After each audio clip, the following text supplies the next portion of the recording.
사도행전 15장 36절부터 우리 16장 5절까지 한 목소리를 함께 봉독하겠습니다. 시작.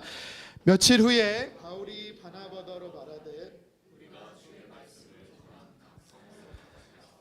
형제들이 어떠한가 방문하자 하고 바나바는 마가라 하는 요한도 데리고 가고자 하나 바울은 밤빌리아에서 자기들을 떠나 함께 일하러 가지 아니한 자를 데리고 가는 것이 옳지 않다 하여 서로 심히 다투어 피차 갈라서니 바나바는 마가를 데리고 배 타고 구브로로 가고 바울은 실라를 택한 후에 형제들에게 주의 은혜에 부탁함을 받고 떠나 수리아와 길리가로 다니며 교회들을 견고하게 하니라.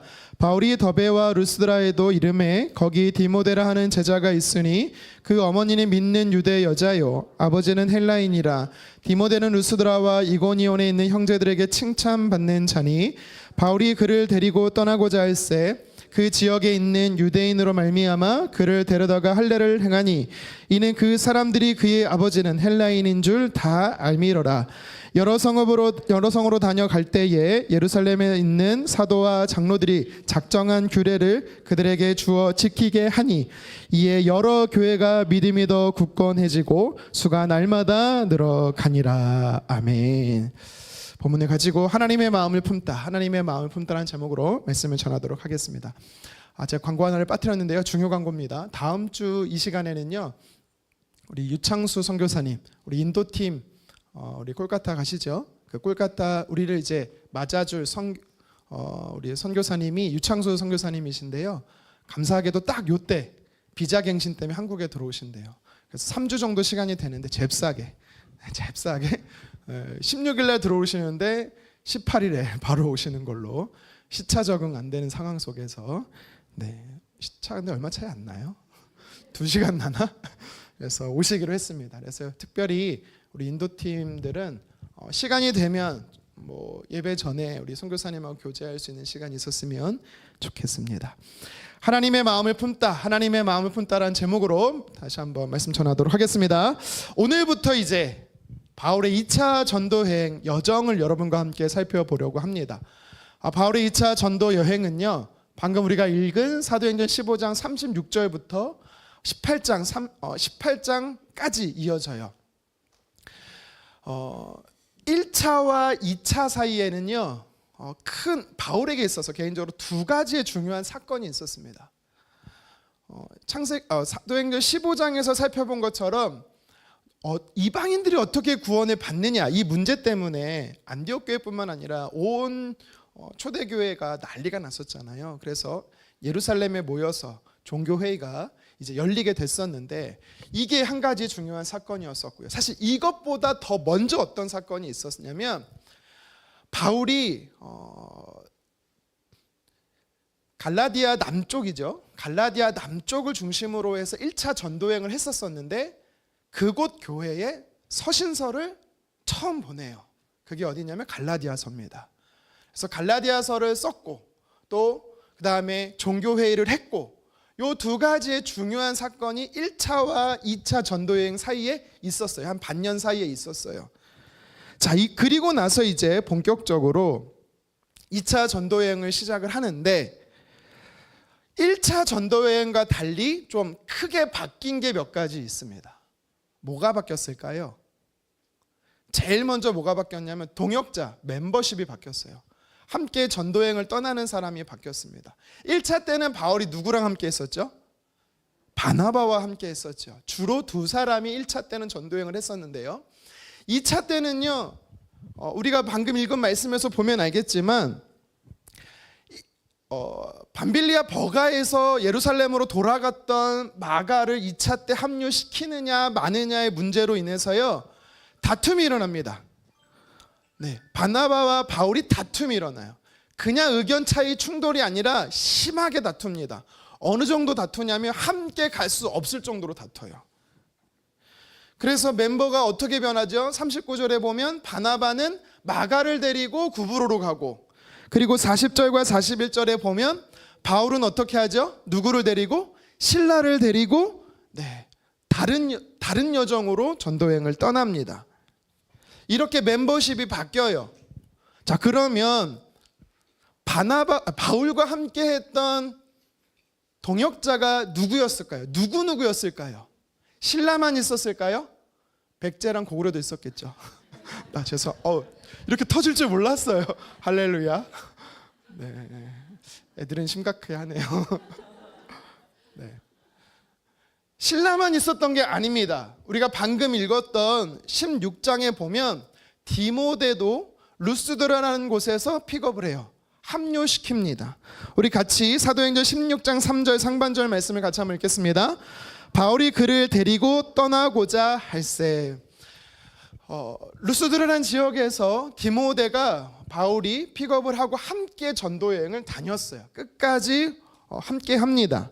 그러면 이렇게 본격적인 2차 전도 여행 기간 동안에 바울과 실라 그리고 디모데 이 세 사람만 함께 했을까? 이게 멤버가 끝인가? 그렇지 않습니다. 성경에 보니까요 더 있어요.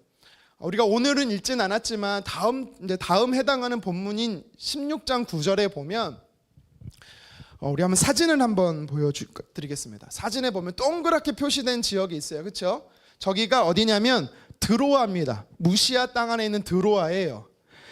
이 드로아라는 곳에서 바울이 누구를 만나냐면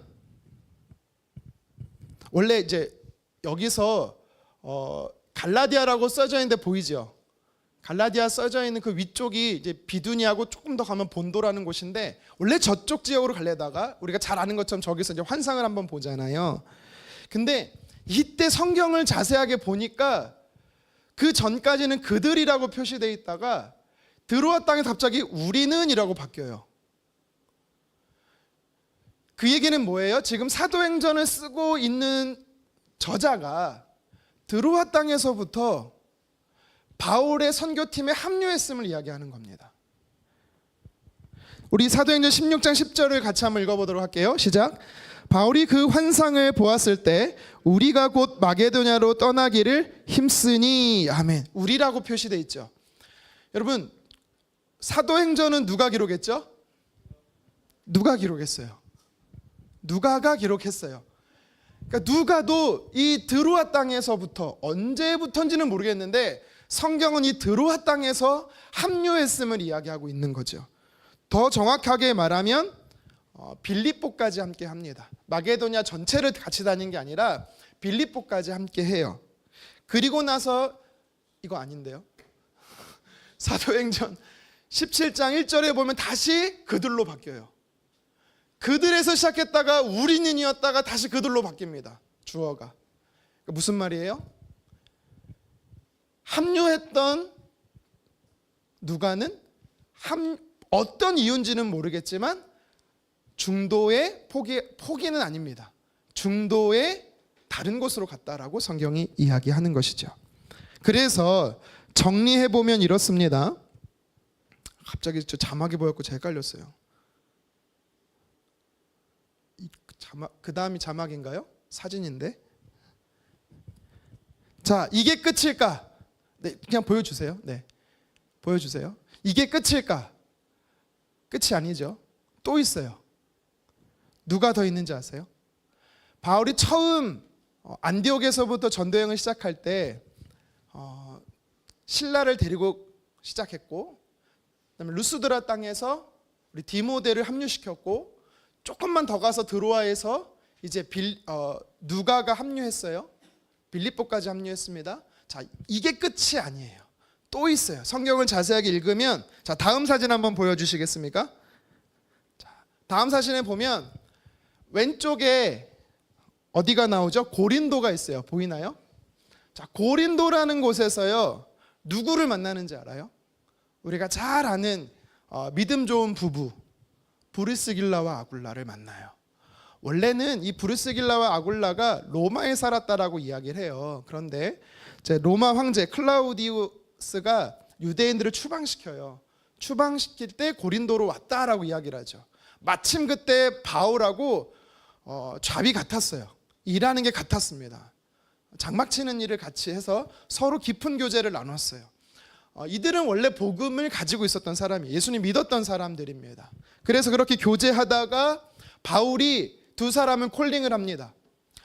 저 오른쪽에 안디옥 교회까지 같이 가자라고 해서 이들을 같이 이동시키는데 무슨 일인지는 모르겠는데 어디서? 그 다음 오른쪽 동그라미 에베소에서 바울이 이 두 사람을 부부를 거기에 두고 떠나요.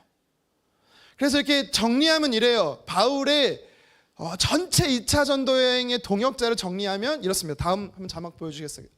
신라가 전체적으로 처음부터 같이 했던 사람이고, 두 번째 이제 루스드라는 곳에서 디모데가 거기서 합류해서 같이 했던 사람이고, 중간에 어떤 텀을 두고 전도여행을 같이 했던 사람이 누가고, 그리고 브루스 길라와 아굴라였습니다.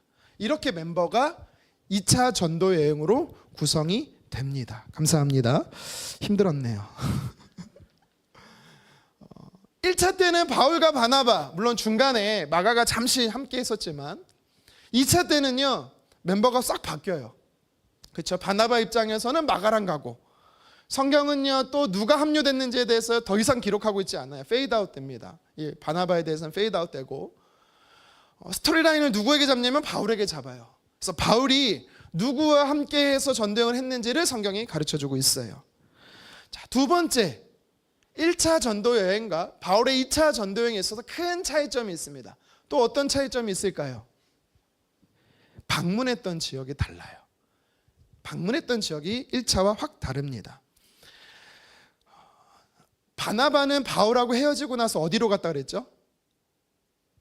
우리 말씀 39절 하반절 말씀 읽어보도록 하겠습니다. 시작. 바나바는 마가를 데리고 배 타고 구브로로 가고. 아멘. 여러분, 이 구브로로 갔다라는 게 어떤 코스게요? 어떤 코스로 갈게요? 1차 전도 여행 때 바울과 바나바가 먼저 갔던 코스예요. 그래서 성경은 말하진 않지만 저는 감히 짐작해 보기를 바나바는 마가를 데리고 아마 1차 전도여행 코스로 돌아보지 않았을까 생각을 합니다. 왜 이렇게 가능성 있는, 왜 이런 추측을 해볼 수 있냐면 2차 전도여행을요 원래 바울하고 바나바랑 바울이 왜 시작했는지가 중요해요. 2차 전도여행을 시작하게 된 이유가 36절에 나오거든요. 하반절에 같이 한번 읽어볼까요? 우리가 주의 말씀을 전한 각 성으로 다시 가서 형제들이 어떠한가 방문하자 하고. 2차 전도여행의 목적이 뭐냐면 1차 전도여행했던 곳의 교회들을 돌아보는 게 목적이었어요. 그래서 바울하고 바나바가 2차 전도여행을 가기로 작정했던 거예요. 근데 이제 멤버 때문에 틀어진 거죠. 그래서 바나바가 어떻게 해요? 마가를 데리고 구브로로 갔다 그랬잖아요. 구브로 갔다 하는 거는 1차 코스대로 갔다라는 거예요. 이건 추측해 볼 수 있는. 그래서 이제 성경은 말하지 않지만 비시디아, 안디옥, 이고니온, 루스드라, 더베 이렇게 거쳐서 오지 않았을까라고 가정해 볼 수가 있습니다. 그러면 성경은 바울은 또 그러면 어떤 코스로 2차 전도여행을 갔다라고 이야기를 하고 있을까요? 자, 우리 이제 똑같은 사진을 다른 사진으로 한번 볼게요. 같은 지역이지만, 자, 1번이 어디냐면 안디옥이에요. 여기서부터 이제 시작을 하죠. 여기서부터 바울이 시작을 하는데 바울이 바로 갈라디아로 가는 게 아니라 성경을 자세하게 읽어보니까 안디옥 교회가 있었던 수리아 지역을 돌아봤대요. 신라하고. 그 다음에 어디를 돌아봤냐면 길리기아라고 한 게, 길리기아가 어디냐면 다소 땅에 있는 데가 길리기아인데 다소는 바울의 고향이에요. 이 두 군데를 일단 돌아보고 그 다음에 어디로 갔어요? 세 번째로 루스드라가 있는 곳으로. 여기서 디모데를 픽한 거예요. 그리고 이제 비시디아 안디옥을 돌아보고 그 다음에 이제 드로아 땅에 간 겁니다. 이 코스가요, 두 사람이 안 겹쳤을까? 무슨 말이냐면 구브로를 통해서 구브로로 갔다가 비시디아 안디옥으로 갔던 바나바가 있고, 이게 거꾸로 가고 있는 거거든요. 지금 누가? 바울이 거꾸로 가고 있는 거예요. 1차 전도여행 코스 거꾸로. 그럼 겹치지 않았을까? 혼자 그런 상상을 좀 해봐요. 어쨌든 서로 기분이 나빠, 불편해. 그러니까 안 겹치려고 서로 거꾸로 가는 거예요. 그러다가 어디로 갑니까? 드로아 땅에 가. 그래서 드로아에서 바울이 어떻게 하냐면 기도해요. 하나님, 아시아에서, 여기서 말하는 아시아는 여러분 아시아 대륙을 이야기하는 게 아니라 튀르키예 땅의 서쪽을 아시아라 그래요. 소아시아라 그러는데 뭐 갈라디아 다로 끝나잖아요. 아시아예요. 저기도 아시아인데, 하나님, 제가 아시아에서 복음을 전하는데 성경이 뭐라고 하는지 아세요? 왜 막으십니까? 그래요. 왜 막으십니까? 이 막았다는 게 뭐 어떤 의미일까요? 다음 시간에 한번 좀 더 구체적으로 살펴보지만 여러 이유가 있겠죠. 근데 바나바가 있지 않았을까? 라는 생각을 조심스럽게 해봅니다. 아닐 거예요. 그냥 혼자 해본 소리예요. 성령이 막으셨대요. 복음을 전하지 못하도록 했대요. 그래서 바울이 어떻게 하냐면, 그러면 갈라디아 땅 위쪽인 본도와 본도 쪽으로 가려고 생각을 했는데 또 막으셨어요, 성령이. 그러니 환상을 하나 보이죠. 어떤 환상이에요? 우리가 잘 아는 환상이죠. 마게도냐로 건너와라. 그래서 왼쪽에 넓은 땅, 그리스 땅이 북그리스가 바로 마게도냐입니다. 저기로 넘어가죠. 그랬다가 고린도, 그리고 에베소, 다시 이제 예루살렘 잠깐 들렸다가 안디옥으로 돌아오는 이 코스가 전도 여행 코스예요. 왜 달라져 그랬냐면 의도가 뭐예요? 의도가 뭐였어요? 2차 전도여행을 했던 바울의 의도가 뭐였어요? 바나바의 의도가 뭐였어요? 1차 전도여행의 지역을 돌아보는 게 목적이었어요. 근데 성령께서, 즉 하나님께서 어떻게 하십니까? 돌아보는 정도가 아니라 아예 새로운 땅을 열어버리셨어요. 어디로? 유럽 땅을 열어버리셨어요. 이게 1차와 2차 전도여행의 큰 차이점입니다. 방문 지역이 확 달라지는 거죠. 그리고 한 가지, 여러 가지 더 살필 수 있겠지만 1차 바울의 전도여행과 2차 전도여행에 있어서 큰 차이점이 또 한 가지가 있어요. 뭐냐면 세 번째로 선교의 목적이 달라집니다. 선교의 목적이 달라져요. 1차 바울의 선교 목적이 뭡니까? 뭐죠? 1차와 2차 똑같은 공통점은 복음을 전하는 거예요. 예수님을 전하는 게 똑같은 목적입니다. 근데 1차와 2차는 달라요. 목적이 달라요. 뭐가 다르냐면 1차는 복음을 전해서 교회를 세우는 게 목적이었어요. 그래서 이고니온의 비시디 안디옥도 마찬가지고 이고니오도 마찬가지고 구브로 섬에도 마찬가지일 거고요. 그 다음에 루스드라도 마찬가지고 더베도 마찬가지고 가는 곳곳마다 교회를 세웠어요. 그러니까 예수님을 영접한 사람들을 모아놓고 예배드릴 수 있도록 그 중에 믿음 좋은 사람을 장로로 세워서 교회를 세웠어요. 이게 1차 전도여행의 목적입니다. 근데 2차 전도여행의 목적이 뭐예요? 돌봄과 목양이에요. 분명히 아까도 우리 36절 읽었었잖아요. 다시 한번 우리 36절 하반절을 읽어볼까요? 함께 읽겠습니다.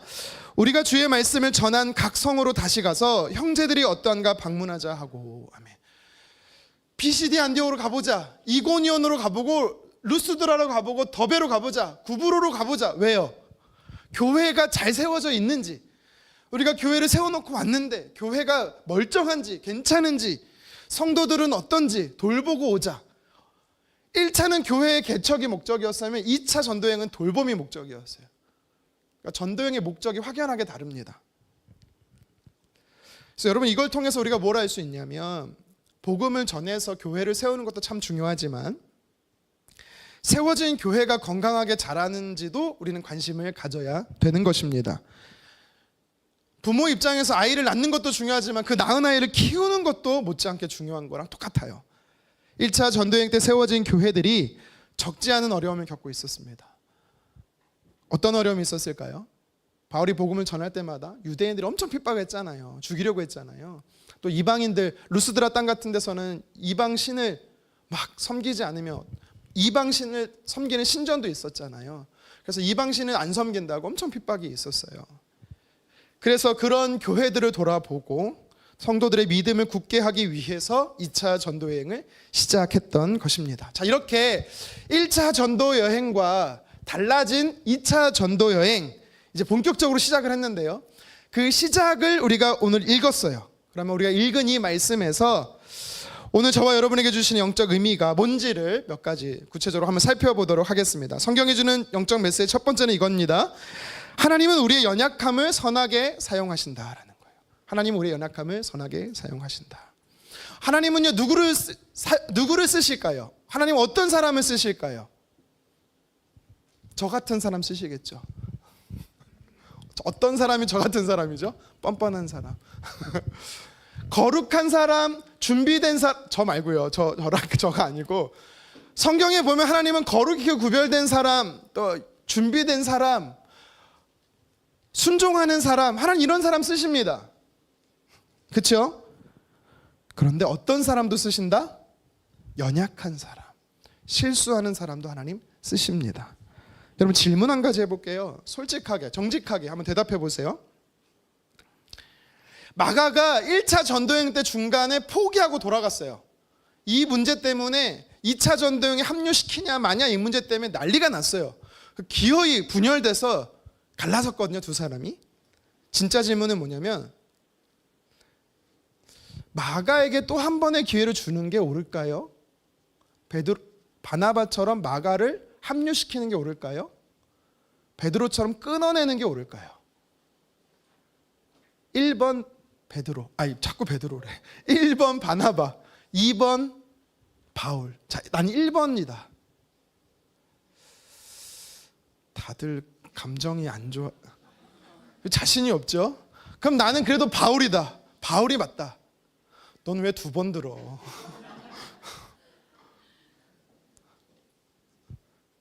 정답은 모른다입니다. 정답은 모른다. 성경이 누구에게 손을 들어주고 있지 않아요. 누가 맞다라고 말하지 않습니다. 물론 우리가 읽은 이 성경은 바울 중심으로 스토리라인이 지금 쓰여져 나가고 있기 때문에 마치 바울이 옳은 것처럼 성경은 이야기하지만 바울이 잘했다라고 말하지 않아요. 성경은. 저는 개인적으로 바나바 입장입니다. 아까 1번에 손든 사람 누구예요? 저랑 한 팀입니다. 너는 2번째도 손들었잖아. 아니, 예수님도 보세요. 예수님도 3번 부인한 베드로에게 또 기회 주셨잖아요. 그렇지 않아요? 근데 바울은 예수님도 아닌데 왜 이렇게 매몰차게 끊어낼까요? 전 이해가 안 돼요. 그러면 하나님께서는 두 번째 질문이에요. 바울과 바나바의 다툼을 기뻐하셨을까요? 기뻐하지 않았을까요? 성경에는 기뻐했다, 안 했다, 잘했다, 잘못했다 이런 말은 안 하세요. 근데 성경의 대전제가 있잖아요. 성경의 대전제가 뭐예요? 몇 구절 성경 한번 찾아볼까요? 우리 로마서 12장 18절입니다. 함께 읽겠습니다. 할 수 있거든 너희로서 모든 사람과 더불어 화목하라. 성경이 우리에게 가르쳐주는 게 뭐예요? 할 수 있거든. 이 할 수 있거든이 무슨 말인지 알아요? 힘을 다해서 화목하라는 거예요. 최대한 하나 되려고 노력하라는 소리예요. 이게 성경의 가르침입니다. 에베소서 4장 2, 3절도 같이 한번 읽어보도록 하겠습니다. 모든 겸손과 온유로 하고 오래 참음으로 사랑 가운데서 서로 용납하고 평안에 매는 줄로 성령이 하나 되게 하신 것을 힘써 지키라. 성경이 우리에게 주신 전제 조건이 뭐예요? 용납하라는 거예요. 배척하는 게 아니고 용납하라는 거, 수용하라는 겁니다. 너 나랑 안 맞아, 가. 너 저번에 그랬잖아, 안 돼. 이게 아니고 어떻게 하래요? 그 연약함도 수용하라는 거예요. 그리고 성령이 하나 되게 하셨기 때문에 힘써 지키라는 겁니다. 그러니까 한 사람만 지키니까 힘든 거예요. 자기는 힘써 그냥 잘하고 있는지도 모르는 사람이 있으면 힘든 거예요. 이게 성경의 대전제잖아요. 그러니까 의견이 나뉠 때 바울과 바나바가 다툼이 일어났을 때 어떻게 해야 됐어요? 화목을 힘썼어야 되고 용납했어야 되고 하나 되기를 힘썼어야 되는 겁니다.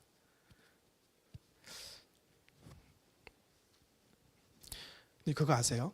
지금 방금 우리가 읽은 로마서, 에베소서 누가 썼게요? 누가 썼게요? 바울이 썼어요. 그렇게 안돼하막 싸우던 바울이 화목해야 됩니다. 용납하십시오. 이중인격 아닐까요? 어떻게 바라봐야 될까요? 아이러니하죠, 참. 그러니까 저는 말씀을 준비하면서 바울이 왜 이렇게 변했을까 생각을 해봤어요. 이건 제 생각이에요. 아까 제가 설명할 때 바울과 함께했던 사람들이 있었죠. 실라하고 디모데는 끝까지 함께했지만 중간에 누가라는 사람과 브루스길라 아군이란다. 브루스길라와 아굴라는 중도에 멈춰요. 아마 마가랑은 달랐을 거예요. 그러니까 중도에 멈출 수밖에 없는 상황이 되었을 거란 말이에요.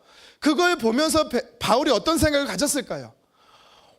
마지막까지 달리는 것도 물론 진짜 중요한데 이유가 있다라는 것을 좀 용납하는 마음이 생기지 않았을까요? 저는 좀 그렇게 봐요. 그리고 이 에베소서는 바울이 어디 있을 때 썼게요? 감옥에 갇혔을 때, 로마 감옥에 갇혔을 때. 로마서는 언제 썼게요? 3차 전도행 중에 2차가 끝나고 한참 후에 한 8, 9년 후에 고린도에 있을 때 로마서를 쓰거든요. 이 기간 동안 바울이 어떻게 해요? 성화된 거예요. 좀 사람이 된 거야. 그전에는 멱살 잡고 싸우던 사람인데 이제는 그게 뭐가 중요해. 중요한 건 한 영혼을 구원하는 거지. 사람이 좀 순해졌어요.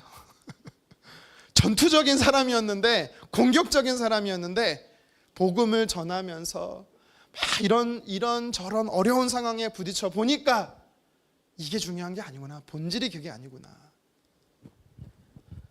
정말 중요한 거는 연합하는 거고 하나 되는구나를 깨달은 거죠. 어쨌든 중요한 거는 성경이 오늘 대전제로 우리에게 준 게 뭐냐면 화목하라, 하나 되라, 힘써 지키라거든요. 근데 두 사람은 바나바가 저는 바울만 잘못했다고 말하는 게 아니에요. 바나바는 똑같아요. 둘 다 잘못했어요. 근데도 불구하고 왜 성경은 굳이 기록하지 않아도 이 상황을 기록해 놨을까예요. 왜 기록했을까요? 왜? 그 의도성이 중요한 거죠. 한 팀이 나눠졌어요. 깨어졌어요. 갈라서는 아픔이 생겼습니다. 그런데 결과론적으로 보면 어때요? 두 팀이 됐어요. 두 팀이 됩니다. 이걸 우리가 어떻게 이해할 수 있을까? 하나님은 사람의 다툼과 분열, 이것도 하나님 싫어하십니다. 기억하십시오. 싫어하세요. 하지만 하나님께서 크신 뜻 안에서 하나님께서는 어떻게 하세요? 선교를 위해 각각의 사람을 다 사용하신 거예요. 연약함을 선하게 사용하셨다라는 겁니다. 뿐만 아니죠. 1차 때 전도행에서 실패했던 사람이 누구냐면 마가예요. 마가는 실패에 대한 트라우마가 있습니다. 심지어 바울이 자기를 배척한 것을 알아요. 마가는. 그러니까 밉겠죠. 자기를 버렸으니까 밉겠죠. 자기를 인정하지 않았으니까 싫겠죠. 근데 2차 전도행을 마무리를 잘했던 것 같아요. 나중에 어떻습니까? 저번에도 한번 살펴봤지만 디모데후서 4장 11절 바울이 가장 마지막에 기록했던 성경이 디모데후서인데 디모데후서 4장 11절에 디모데에게 나에게 올 때 혼자 오지 말고 마가를 데리고 와라 그래요. 그러면서 뭐라고 말합니까? 마가는 내게 유익한 사람이다 라고 이야기를 합니다. 그러니까 그 사이에 어떤 일이 벌어졌을까요? 화해가 일어났다라는 거죠. 이처럼 하나님께서는요 사람의 실패, 사람의 연약함을 심지어 그 갈등까지도 하나님의 선하신 뜻을 이루는 데 있어서 어떻게 하신다? 선하게 사용하신다라는 사실입니다. 여러분 오해하지 마세요. 하나님이 갈등 자체를 좋아하시는 게 아닙니다. 하나님 갈등, 다툼, 시기, 미움 이런 거 원치 않으세요. 하지만 화목하고 성령이 하나 되게 하신 것을 힘써지는 게 하나님의 본뜻이지만 하나님은 어떻게 하신다? 저와 여러분의 실수도 부족함도 쓰신다라는 사실입니다. 그래서 우리가 어떤 생각하냐면 영적인 열등의식이 있어요. 저 사람은 하나님이 쓰시니 대단한 사람이고 나는 안 쓰니까 한 달란트 받은 자처럼 나는 그런 사람이 아니라는 거예요. 하나님은요 준비된 사람, 경건한 사람, 거룩한 사람, 순종하는 사람도 쓰시지만 물론 하나님은 우리의 연약함도 쓰신다라는 거 꼭 기억하셨으면 좋겠어요. 형들의 시기심으로 요셉이 어떻게 됩니까? 애굽의 노예로 팔려가지요. 그런데 하나님께서 그 요셉을 애굽의 총리로 세우셨습니다. 하나님 뜻 안에 발판되게 하셨어요. 과정을 삼으셨다는 거죠. 나중에 그래서 요셉이 창세기 50장 20절에 이렇게 고백하죠. 함께 읽겠습니다. 당신들은 나를 헤아려 하였으나 하나님은 그것을 선으로 바꾸사 오늘과 같이 많은 백성의 생명을 구원하게 하시려 하셨나니. 아멘. 야곱의 아들들, 요셉의 형들의 실수, 이건 실수가 아니죠. 고의적인 죄지요. 그들의 연약함도 어떻게 하신대요? 하나님의 뜻을 위해서 선하게 쓰셨다라고 이야기를 합니다. 예수님의 제자였던 가룟 유다, 우리가 너무나 잘 알지요. 은삼십에 예수님을 팔아버려요. 스승을 배신한 사람이었습니다. 탐욕이 많았던 사람이에요. 물질에 대한 탐욕이 있었던 사람이에요. 이 자체를 하나님이 기뻐하실까요? 안 기뻐하십니다. 그런데 하나님께서 어떻게 하십니까? 유다의 배신에도 하나님의 구원 계획은 지속될 수 있었어요. 어떻게 해요? 그걸 선하게 사용하셨기 때문에. 오히려 하나님은 배신자 가룟 유다를 사용하셨어요. 도구로. 예수님을 십자가에 못 박히는 과정으로 사용하셔서 저와 여러분의 구원을 이루신 것이죠. 여러분, 그래서 우리는 깨달아야 합니다. 예수님이 가룟 유다가 예수님을 판 것처럼, 요셉의 형들이 요셉을 판 것처럼, 오늘 본문에 바울과 바나바가 심히 다툼으로 인해서 갈라선 것조차도 하나님 어떻게 하신다? 뜻 안에서 사용하신다. 여러분, 그래서 성경은 우리의 실패와 죄를 칭찬하진 않아요. 인정하진 않습니다. 하지만 그걸로 인해서 낙심하고 절망하지는 말라라는 거예요. 왜요? 로마서 8장 28절에서 말한 것처럼 모든 것이 합력하여 선을 이룬다. 여러분, 이거 오해해서 해석하지 마세요. 나랑 하나님을 열심히 같이 합력해서 이런 뜻이 아니고, 하나님의 뜻 안에서 하나님이 그것을 선하게 사용하신다는 뜻이에요. 이거는. 그래서 우리는 과거 실패나 실수로 낙심하거나 나의 연약함 때문에 하나님께 쓰임 못 받는다라고 인정하지 마십시오. 하나님은 저와 여러분들을 통해서 일하십니다. 물론 우리는 죄를 가볍게 여겨서는 안 돼요. 갈등을 정당화해서도 안 됩니다. 하지만 화목하라고 하셨으니 그 대전제 하나됨을 힘써 지키되, 동시에 우리의 부족함도 하나님께서는 사용할 수 있는 분이심을 기억하셨으면 좋겠습니다. 계속해서 말씀을 읽어볼게요. 말씀을 보면 바나바와 마가를 이제 선교에 합류시키냐 마냐의 문제로 인해서 이제 갈라서잖아요. 이것도 사실은 좀 이해가 안 됐는데, 오늘 말씀을 읽어보면 또 이해 안 되는 장면이 하나 나와요. 진짜 이해되지 않는 장면이 하나 나와요. 뭔지 아세요? 16장에 보면 루스드라에서 디모데를 이제 선교에 합류시키잖아요. 합류시키면서 바울이 했던 행동이 한 가지 있습니다. 뭐지요? 우리 같이 한번 말씀 읽어볼게요. 사도행전 16장 3절입니다. 시작. 바울이 그를 데리고 떠나고자 할새 그 지역에 있는 유대인으로 말미암아 그를 데려다가 할례를 행하니 이는 그 사람들이 그의 아버지는 헬라인인 줄 다 알미러라. 아멘. 지금 3절에 보니까 바울이 디모데를 이제 데리고 가는데 뭘 시켰다고요? 할례를 시켰다라는 거예요. 제가 이 얘기를 할까 말까 엄청 고민하고 있는데 그냥 할게요. 그냥 여러분 이상하게 받아들이지 마세요. 저는 국민학교 때인데 초등학교 3학년 갑자기 저희 어머니가 저희 손을 잡고 병원에 가야 된다는 거예요. 그 병원에 가면 갔다 오면 맛있는 걸 사주겠대요. 할례를 당해버렸어요. 저희 어머니가 저희 손을 잡고 강제로 병원 가서 할례를 시켰듯이 지금 바울이, 또 디모데는 이때가 젊었을 겠지만 그래도 성인 아니었을까요? 저는 그래도 어린아이였고 청소년은 아니었을 거란 말이에요. 성년이 된 디모데를 데리고 병원으로 갔는지는 모르겠지만 강제 할례를 시켜버렸어요. 여러분, 이거 이상하지 않습니까? 이거 왜 문제가 되는지 아세요? 1차 전도여행 끝나고 나서 2차 전도여행 사이에 제가 두 가지 중요한 사건이 있었다고 말했죠. 하나는 뭐였어요? 이방인들이 어떻게 구원받느냐였어요. 할례를 받아야 구원을 얻는다라고 말하는 유대주의적 그리스도인들이 있기 때문에 교회들이 너무 힘들었었다니까요. 갈라디아서의 진짜 주된 내용이 뭔지 아세요? 갈라디아에서의 주된 내용은 어떻게 구원받느냐예요. 갈라디아의 수신자가 누구냐면 바울이 1차 전도행 했었던 그 남갈라디아 지역의 교회들이에요. 자꾸만 유대인들이 찾아와갖고 예수님 믿는 걸로 구원받는 게 아니라 할례 받아야 되고 율법을 지켜야만 너네 구원받는다라고 말하니까 바울이 핏대를 써갖고 그냥 성경을 써갖고 보낸 게 갈라디아서거든요. 아니, 그렇게 목숨 걸고 항변하고 심하게 변론했던 사람이 바울인데 갑자기 성경에 보니까 유대인들 때문에 할례를 시켰대요. 바울을 보면 이중인격자가 맞아요.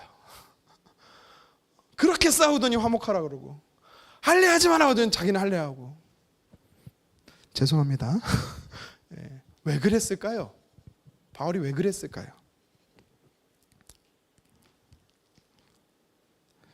자, 그 이유가 바로 오늘 이 성경이 우리에게 주는 두 번째 영적 메시지가 있습니다. 무엇이냐면 복음을 위해 낮아지라라는 거예요. 복음을 위해 낮아지라.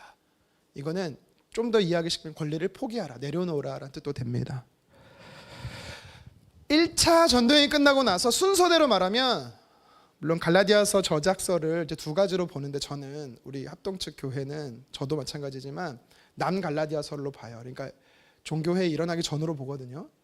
저는 그렇게 보는데, 갈라디아서에 보면 2장 3절에 이런 표현이 나와요. 2장 3절에 우리 같이 한번 읽어보겠습니다. 그러나 나와 함께 있는 헬라인 디도까지도 억지로 할례를 받게 하지 아니하였으니. 아멘. 여기서는요, 디도라는 사람이 나와요. 여러분 디도서 알죠? 그 디도가 나와요. 디모데뿐만 아니라 디도가 바울에게 있어서는 굉장하게 믿음의 제자들이고 동역자거든요. 디도가 나오는데 디도는 의도적으로 할례를 안 시켰어요. 이 상황의 배경이 어느 거냐면 사도행전 13장부터 바울이 1차 전도행을 떠나잖아요. 근데 1차 전도행 떠나기 전에 11장과 12장에 어떤 일이 벌어지냐면, 예루살렘 본교회의 기근으로 인해서요 힘들어졌어요. 그래서 안디옥 교회가 어떻게 하냐면 구제헌금을 보내는데, 이 구제헌금을 보낼 때 누가 가냐면 바울과 바나바가 가요. 명단에는 성경에 안 나오지만 갈라디아 2장 3절이 그 같은 시기로 봤을 때는 디도도 같이 갔다라는 거예요. 예루살렘 교회에 구제헌금 하러. 근데 그때 예루살렘 교회에 유대인 출신의 성도들이 뭐라고 말해요? 너 할례 안 해? 바울한테 디도 할례 안 시켜? 라고 말했다라는 거예요. 근데 바울이 그때 어떻게 했어요? 안 해. 구원은 예수님 믿으면 되는 거기 때문에 할례할 필요 없어. 심지어 사도들도 하라고 하지 않았다라고 성경은 말하고 있어요. 그렇게 할례 받는 거를 막았던 사람이 왜 여기서는 디모데에게 사도행전 16장에서는 시켰던 걸까요? 그 이유가 뭘까요?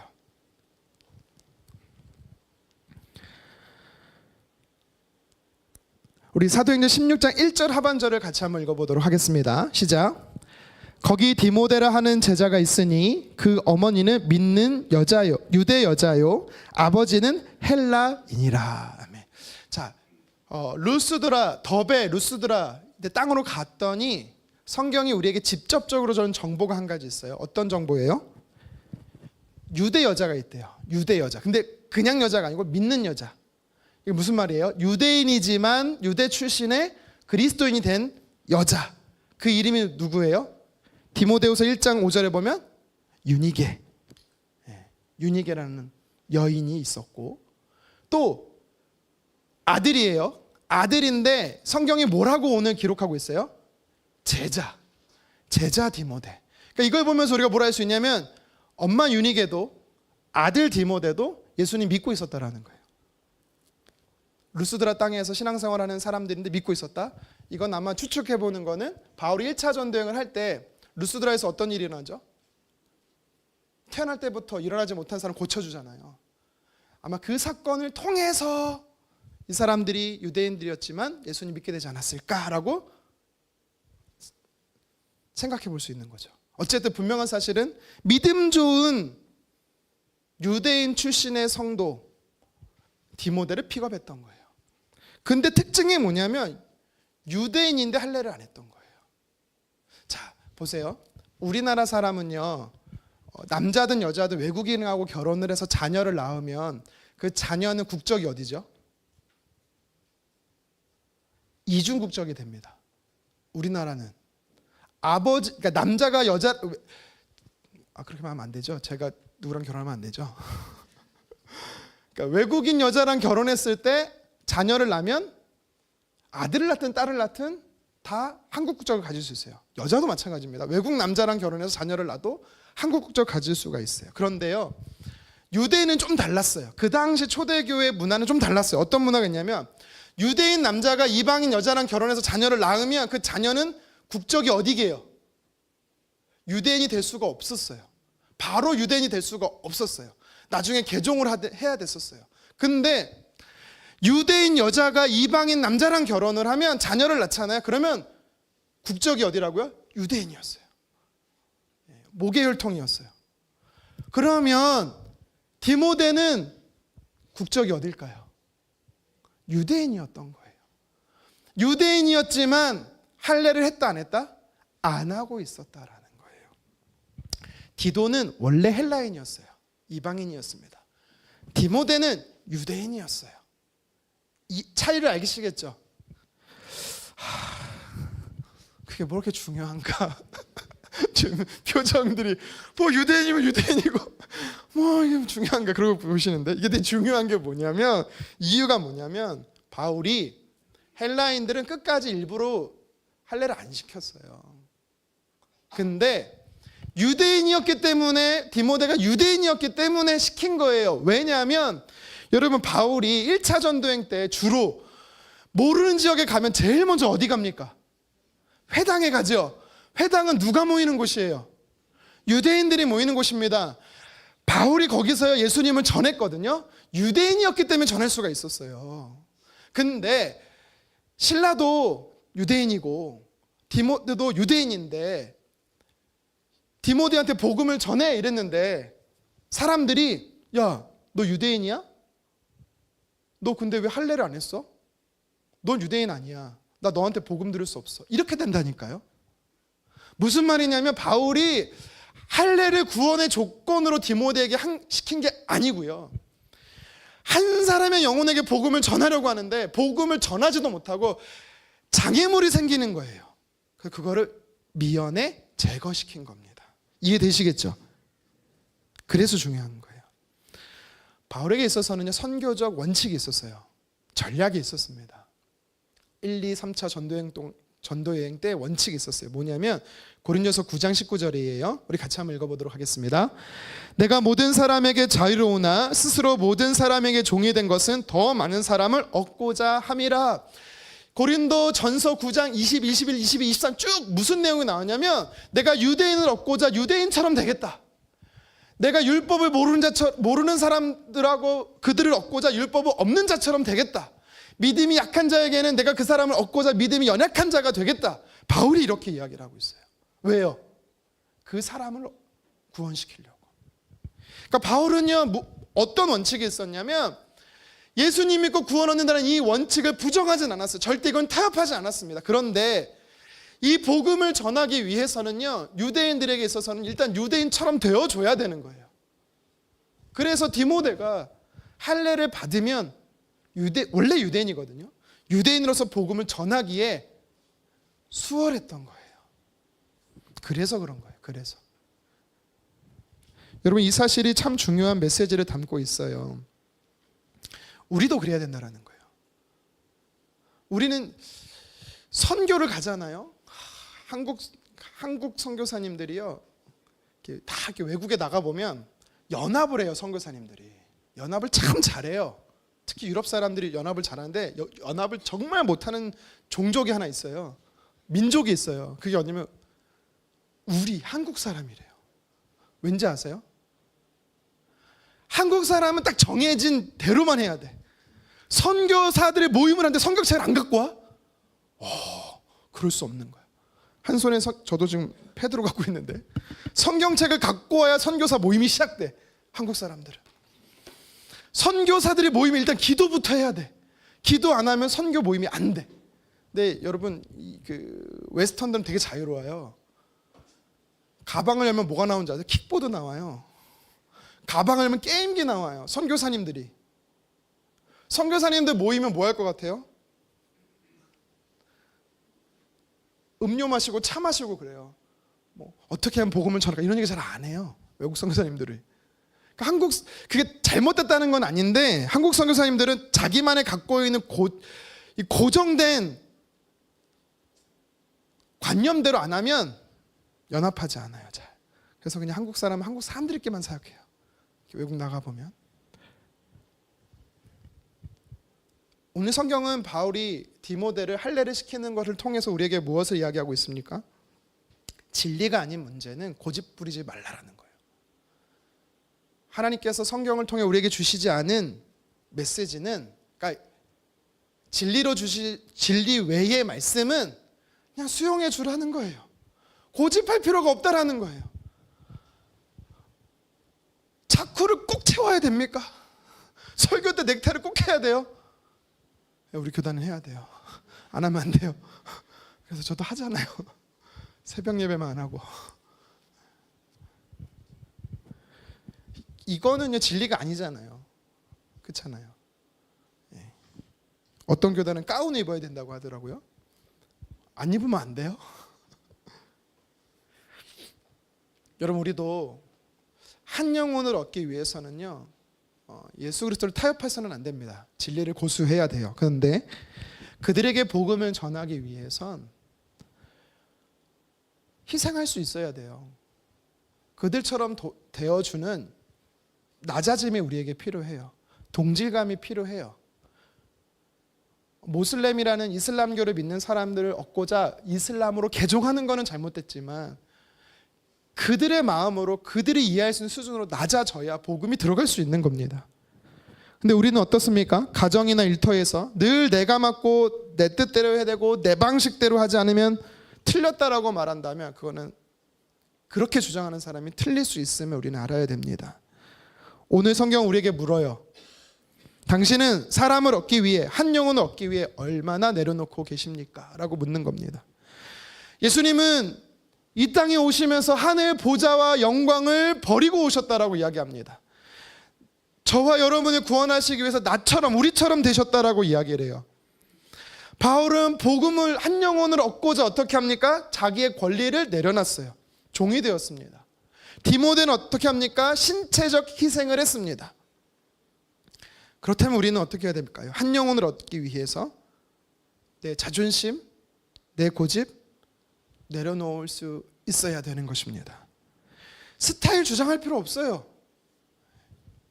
물론 우리 이번 이제 선교팀에서 원칙적으로 반바지 입지 말자 하면 안 입어야죠. 진리는 아니지만 그건 아닌가요? 네, 신앙생활은 내가 원하는 것을 다 얻는 게 아닙니다. 예수님과 복음 위에 기꺼이 낮아지는 삶이 신앙생활이에요. 복음은 높은 곳에서 전해지는 게 아닙니다. 낮아진 곳에서 낮아질 때, 예수님처럼 낮아질 때, 성육신 할 때 복음이 전해지는 겁니다. 바울과 디모데 같이 기꺼이 낮아지는 저와 여러분 되기를 간절히 소망합니다. 본문을 가지고 한 가지만 더 살펴봤으면 좋겠어요. 오늘 성경이 우리에게 주는 메시지가 있어요. 무엇이냐면 교회를 든든히 세우라라는 것입니다. 교회를 세우라는 거예요. 바울은 어떤 이유에서 2차 전도행을 처음 바나바와 떠나려고 했다라고 말씀을 드렸습니까? 1차 때 세워졌던 이 남갈라디아 지역에 세워졌던 교회를 돌아보기 위해서 2차 전도행을 시작하는 목적으로 시작했다라고 말씀을 드렸지요. 우리 사도행전 15장 36절 하반절을 다시 한번 읽겠습니다. 시작. 우리가 주의 말씀을 전한 각 성으로 다시 가서 주의 말씀을 전한 각 성으로 아이고 죄송합니다. 반복됐네요. 형제들이 어떠한가 방문하자 하고 아멘. 네, 정신이 없었네요. 또 쳤네요. 예수님을 믿는 사람들이 있었고 또 그들 중심으로 교회가 세워졌습니다. 하지만 그 교회들이 평온하지가 못했어요. 갈라디아서를 왜 썼겠어요? 갈라디아서를 왜 교회 성도들에게 보내줬었고 왜 그 교회를 방문했겠어요? 우리가 지난주에 베드로전서를 이제 돌아오는 주일 그 다음 주도 이제 베드로전서를 함께 나눌 건데요. 그 베드로전서가 튀르키예를 배경으로 하고 있잖아요. 오늘 바울이 갔던 전도행지를 배경으로 하고 있단 말이에요. 그들이 왜 염려하고 있습니까? 걱정하고 있습니까? 그리스도인으로 살려고 하는데 너무나 핍박이 많았던 거죠. 그래서 바울은요, 바울의 심정을 표현하는 성경 말씀이 있어요. 우리 고린도서 11장 28절인데 우리 같이 한번 읽겠습니다. 내 속에 눌리는 일이 있으니 곧 모든 교회를 위하여 염려하는 것이라. 아멘. 바울이 염려하고 있어요. 왜 염려하고 있습니까? 이 고린도후서는 이제 2차 전도행 이후에 쓴 걸로 보고 있는데요. 왜 염려하고 있어요? 교회들이 뭐지 환난과 핍박 속에서 성도들이 잘 있는지 염려하는 거예요. 많은 교회들을 염려하고 있었어요. 물론 성경은 여기서 우리 베드로전서에서는 염려하지 말라고 말하지만 그 염려는 좀 다른 염려죠. 같은 단어긴 하지만 하나님을 바라보지 못해서 염려하는 것과 베드로는 하나님 마음으로 염려하고 있는 거예요. 마치 부모가 자녀를 걱정하듯이 바울은 부모의 마음으로 거룩한 염려를 하고 있었던 겁니다. 기도하지요. 기도로만 끝나지 않았습니다. 찾아가지요. 돌봅니다. 그걸로만 끝나지 않습니다. 자신은 일회성이지만 정말 돌봄이 더 필요하면 어떡합니까? 때로는 디모데를 두고 가고, 때로는 디도를 가라 하고, 때로는 브리스길라와 아굴라를 두고 가고, 목자를 그곳에 둡니다. 성도와 교회를 돌보라고. 그래서 바울은 항상 두 가지를 힘썼어요. 무엇을 힘썼냐면 복음을 전해 교회를 세우는 것과 복음을 전해 그 세워진 교회가 든든히 서가는 것을 항상 두 가지를 힘썼어요. 어떻게 하면 교회가 더 든든히 세워져 있을까 늘 기도하고, 그리고 찾아갔고, 그다음에 말씀을 붙들어 위로하고 격려했었습니다. 여러분, 이게 우리에게 필요합니다. 하나님은 저와 여러분들을 교회의 손님, 고객으로 부르지 않으셨어요. 저와 여러분들을 아웃사이더, 방관자로 부르지 않으셨습니다. 주의 몸된 공동체의 한 지체로 부르셨어요. 교회를 함께 세우는 일꾼으로 부르셨다라는 것입니다. 바울이 가졌던 이 두 가지의 사명은 오늘날 저와 여러분에게도 동일하게 주어진 사명이죠. 우리는 종종 나 한 사람 구원받는 거에 집중을 한 나머지 내 주변에 있는 지체들의 신경을 안 쓸 때가 못 쓸 때가 있는 것 같아요. 하지만 하나님께서는요, 함께 세워져 간다라고 분명히 말씀하셨습니다. 우리가 속한 이 믿음의 공동체 교회가 세상 속에 풍파에 흔들리는 지체들이 있을 겁니다. 그 지체들을 우리는 어떤 마음으로 바라봐야 돼요? 바울이 교회를 향한 염려의 마음을 가졌던 것처럼 거룩한 염려, 부모 같은 애틋한 마음으로 우리는 가지고 있어야 된다는 사실입니다. 여러분, 한번 주변을 돌아보세요. 여기서 말고 교회 안에서 주변을 돌아보세요. 고난 때문에 믿음이 흔들리는 지체가 있지 않을까요? 교회에 나오는 것조차 힘겨워하는 분들 분명히 있어요. 세상의 유혹에 빠져서 믿음을 포기하려고 하는 지체들도 분명히 있습니다. 그 지체들을 바울은 어떻게 했어요? 늘 걱정했어요. 기도했어요. 그들을 위해서 방문했고요, 그들에게 목자를 붙여줬어요. 여러분, 저와 여러분들도 물론 바울처럼 될 수는 없겠지만 바울이 가지고 있었던 이 마음을 소유했으면 좋겠습니다. 복음을 전하는 것만큼 중요한 게 복음으로 교회를 세워가는 것입니다. 비판하고 정죄하는 거 누구나 할 수 있습니다. 쉽거든요. 하지만 눈물로 기도하는 건 어렵습니다. 묵묵히 섬기는 거 힘들어요. 교회를 든든히 세우는 정말 필요한 사람은 아버지의 마음으로 기도하는 사람이고, 그리고 사랑으로 섬기는 사람입니다. 바울이 갈라디아 교회의 영적 버팀목이 되어줬던 것처럼 세상의 거친 풍파 속에 살아가는 우리 성도들에게, 저와 여러분들이 거친 이 세상 속에 살아가는 성도들에게 든든한 동역자가 되어주기를 간절히 소망합니다. 그래서 우리 교회가 이 거룩한 부담감, 영혼을 품는 이 거룩한 부담감을 가지고 사랑하고 기도하고 섬기며 공동체를 함께 세워가기를 주님의 이름으로 축원합니다. 말씀을 정리하겠습니다. 바울은 하나님의 마음을 품고 2차 전도 여행을 시작을 했어요. 근데 준비하는 때부터 순탄치가 않았어요. 잡음이 너무 많았습니다. 마가를 데려가느냐 마느냐 이 문제로 다툼이 일어났고 끝내 두 사람이 갈라서게 된 것을 성경이 이야기하고 있습니다. 바나바는 구브로로 가버렸고요, 제일 반대쪽으로 바울은 더베로, 루스드라로 갔습니다.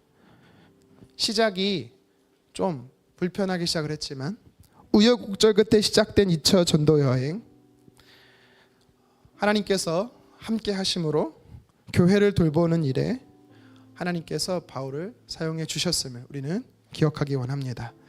오늘 성경이 우리에게 준 메시지를 몇 가지 살펴봤어요. 첫 번째가 무엇이었습니까? 우리 연약함을 하나님은 선하게 사용하신다라는 거예요. 오늘 성경에서 다툼을 하나님께서 옹호하지 않습니다. 바나바가 맞다, 바울이 틀렸다, 뭐 맞았다 이렇게 말씀하지 않아요. 하나님은 그것을 칭찬하지 않습니다. 하지만 그럼에도 불구하고 이 스토리를 기록해 놓은 이유가 뭐라고요? 그들의 연약함을 하나님 쓰셨다라는 겁니다. 하나님은 저와 여러분의 연약함과 실수도 복음을 위해 귀하게 사용하시는 줄 믿습니다. 복음을 위해 우리는 어떻게 해야 됩니까? 낮아져야 됩니다. 바울은 디모데를 선교팀에 합류시키면서 할례를 받도록 했어요. 이건 구원의 필수 조건이 아니라 유대인들을 얻고자, 유대인들에게 복음을 얻고자 유대인처럼 되려고 했었던 낮아짐의 모습이었습니다. 하나님께서 저와 여러분을 얻고자 직접 예수님을 낮추셨어요. 여러분, 바울과 디모데도 낮아진 것처럼 저와 여러분들도 진리가 아닌 부분에서 고집 부리지 말고 한 사람을 구원하게 하는 데 있어서 낮아지는 저와 여러분 되기를 원합니다. 그리고 우리가 해야 할 사명이 뭡니까? 복음을 전하는 것도 우리의 사명이고, 복음을 전해 교회를 세우는 것도 우리의 사명이고, 세워진 교회가 든든히 세워져 나가는 게 우리의 사명입니다. 바울은요, 수리아 지역과 길리기아 지역뿐만 아니라 갈라디아 남부 지역을 다 돌면서 성경은 뭐라고 마무리를 하고 있냐면 교회를 든든히 세웠다라고 이야기를 하고 있어요. 이게 바울이 가지고 있었던 두 가지의 사명이지요. 우리 영혼오른 교회도 이 사명을 붙들기를 간절히 원합니다. 믿음의 공동체, 기도로, 사랑으로, 섬김으로 함께 세워져 나가는 믿음의 공동체 되기를 주님의 이름으로 축원합니다. 하나님 아버지의 마음을 소유하는 저와 여러분 되기를 주님의 이름으로 다시 한번 축원합니다.